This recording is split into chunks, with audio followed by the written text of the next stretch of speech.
몇 달 정도를 아버님을 모시고 같이 살았는데 어느 날 갑자기 아버님이 편지 한 장을 남기시고 후련히 고향으로 돌아가셨습니다.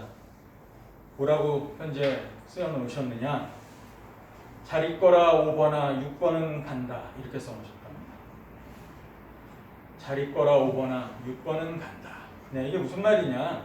아버지가 한 몇 달 집에 와 있어 보니까 가족 내 서열이 쫙 정해진 겁니다. 1번 며느리, 2번 큰손녀, 3번 둘째 손녀, 4번 강아지, 5번 아들, 6번 본인.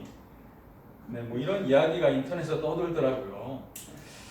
가정에서 남자의 위상이 말할 수 없이 추락했다. 뭐 이런 이야기. 또 부모님들에 대한 위상이 말할 수 없이 추락했다. 뭐 이런 이야기에 뭐 우픈 글이라고 하죠. 웃기기도 하고 슬프기도 하고 하는 그런 글입니다. 점점 시대가 지나면서 우리 사회에서 아버지의 자리 그리고 부모에 대한 자리가 점점 옅어지는 것을 보게 됩니다.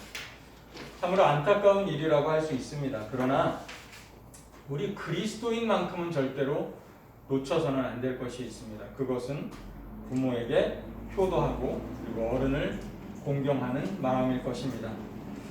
사도 바울이 로마서 1장 18절 이하에 이방인들의 죄에 대해서 쭉 열거한 대목이 나오는데 그 이방인들의 대표적인 죄 중에 하나로 부모를 거역하는 죄를 들고 있습니다.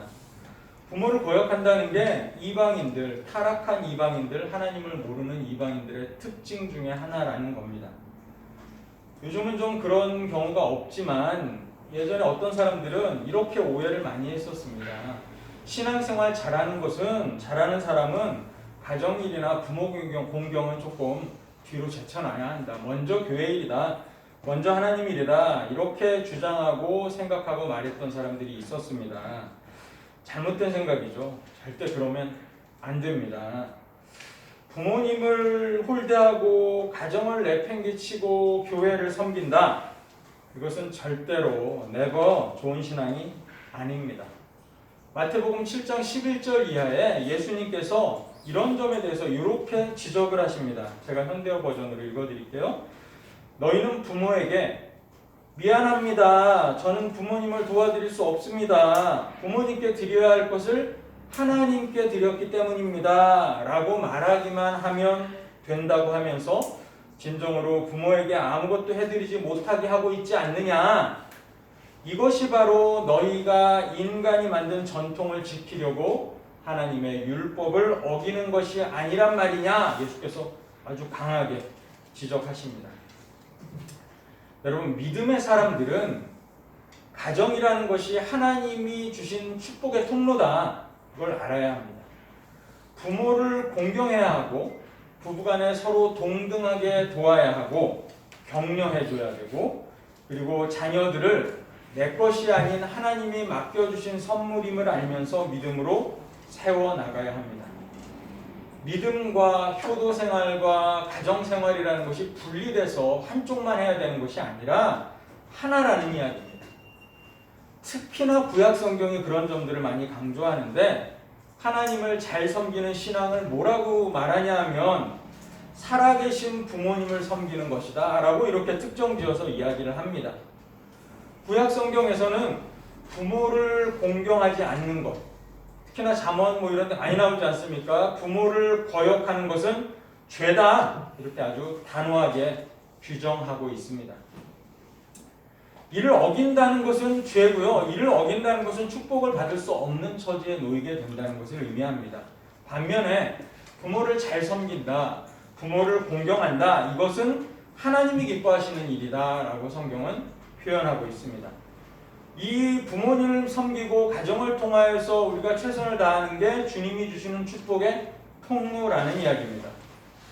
우리를 지으신 창조주 하나님께서는 영적 아버지인 자신뿐만이 아니라 육신의 부모에게도 최선을 다하라. 육신의 부모를 하나님처럼 잘 섬겨라 라고 우리에게 명령하셨습니다. 여러분 잘 아시는 십계명에 그게 나오잖아요. 십계명의 제5계명, 5번째 계명이 바로 부모를 공경하라는 것입니다. 여러분 모세가 돌판 2개를 받았는데 거기에 하나님이 돌판 앞뒤에다가 글을 써서 주셨습니다. 그런데 첫 번째 돌판에는 하나님과 사람과의 관계에 대해서 쓰여져 있고, 두 번째 돌판에는 사람과 사람과의 관계에 대해서 쓰여져 있을 것이다 라고 추측들을 합니다. 정답은 아니고 본 적이 없으니까. 근데 아마도 4개, 6개 이렇게 쓰여 있을 것이다. 뭐 학자마다 3개, 7개, 뭐 5개, 5개도 얘기합니다만 우리 개신교 쪽에서는 그렇게 받아들여요. 4개, 6개 쓰여 있을 것이다 하는데, 이 두 번째 돌판, 즉 사람과 사람 사이의 관계에 대해서 언급하고 있는 십계명의 첫 번째 이야기가 바로 내 부모를 공경하라, 이 이야기라는 겁니다. 십계명이라는 게 하나님의 자녀, 하나님 나라 백성 된 사람이 반드시 지켜야 될 대표적인 하나님의 10가지 계명이니까 그것 중에서 어떤 것 하나도 중요하지 않은 건 없을 겁니다. 그런데 아마도 우리가 추측하기로 십계명의 제1계명이 제일 중요하니까 가장 첫 번째 썼겠죠. 가장 먼저 말하려고.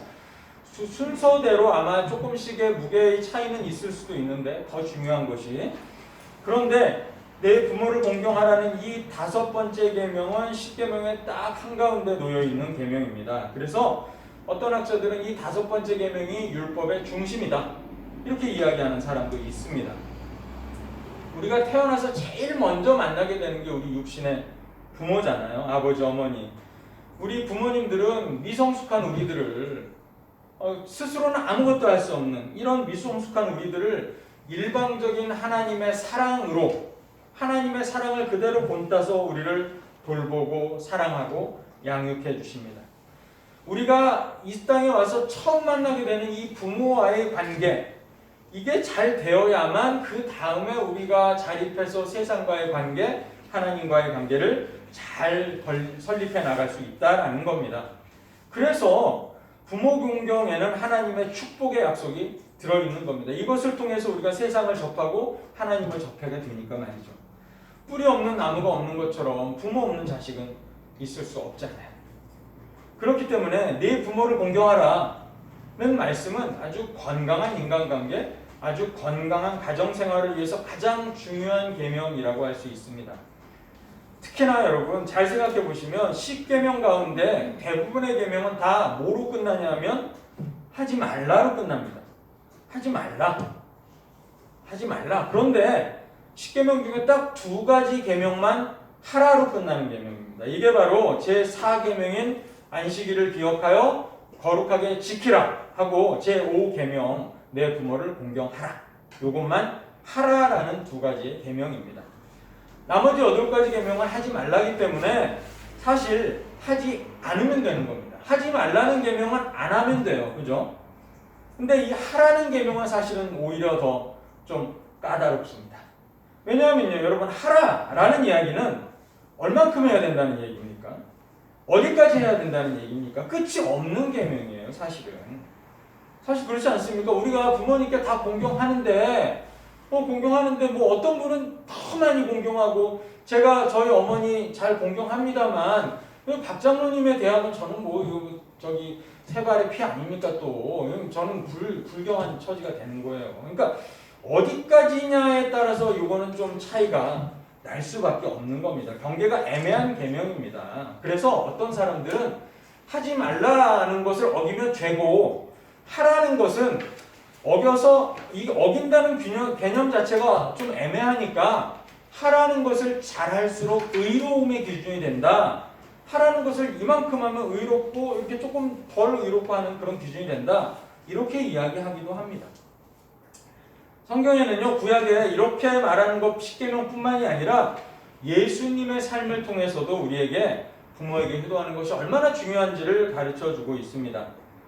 성경에는 예수님의 어린 시절 얘기는 사실 거의 없죠. 3년 공생의 이야기가 대부분인데, 어린 시절 사건 가운데에서 누가복음 2장 51절에 보면 예수께서 함께 내려가서 나사렛에 이르러 부모를 순종하여 받으시더라, 이런 이야기가 나옵니다. 예수님이 어렸을 때 어떻게 살았느냐, 가장 대표적인 어구로 이걸 쓴 거예요. 부모님을 순종하여 받드셨답니다. 공경했다는 얘기죠. 순종하고 공경했다. 그뿐이 아니라 예수님의 처음이 그랬으면 예수님의 마지막, 십자가에 달리셨을 때 또 예수님이 어떤 태도를 보이십니까?